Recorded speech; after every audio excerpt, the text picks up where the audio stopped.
Hi guys, and welcome back to the Taste and Bloom Kitchen. My name is Yasmi, and today we're making some coconut milk and coconut flour. Don't go anywhere.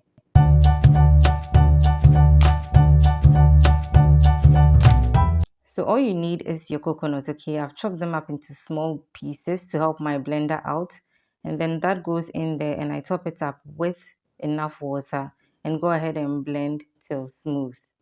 If this is your first time here, you're so welcome to my channel. Please don't forget to subscribe and join this amazing family.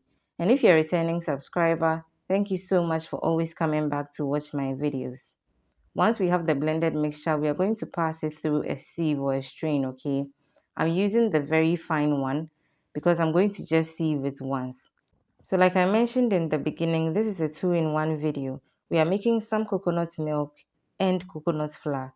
So once we strain the mixture, the liquid we are going to get is going to be our milk. And then the chaff is what we are going to use for our coconut flour. So really, it is not a waste product.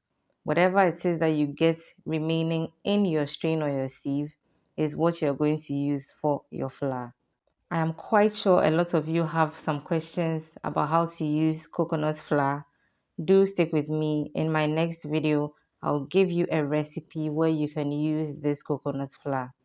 Meanwhile, the first batch of our milk is ready. I'll empty it into the container and then continue straining the mixture till I get all my milk out, okay? So you can store your coconut milk in an airtight container in the fridge for up to 7 days. So moving on, we are going to spread our residue or chaff onto some parchment paper on a tray, okay? Make sure it's evenly spread so it's easier for it to dry. Here it has a bit of moisture in there. If you give the sun 2 days, okay, if you have great sunlight for 2 days, this will be dry for you to use as your flour.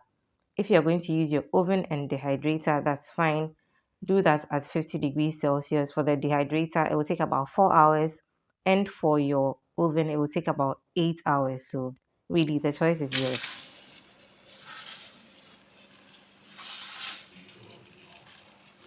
So yeah, that's the kind of sound you should hear when your flour is dry, okay? And then I'm going to empty it into my dry mill blender because I want this to be as smooth as possible, okay? And when that is done, I'll blend it so smooth. You don't have to strain it afterwards or sieve it afterwards, okay? And then empty it into an airtight container and store in a cool, dry place. So yeah, that's about it for your homemade coconut flour and coconut milk. Very simple. You only need one ingredient, which is the coconut. So for this recipe, I used 2 coconuts and it gave me about 1.5 cups of flour. I also got about 500 milliliters of coconut milk. So it's really up to you. You can do the math and then know how much coconut or how many coconuts you have to use, okay? I hope you enjoyed this video and will give this recipe a try.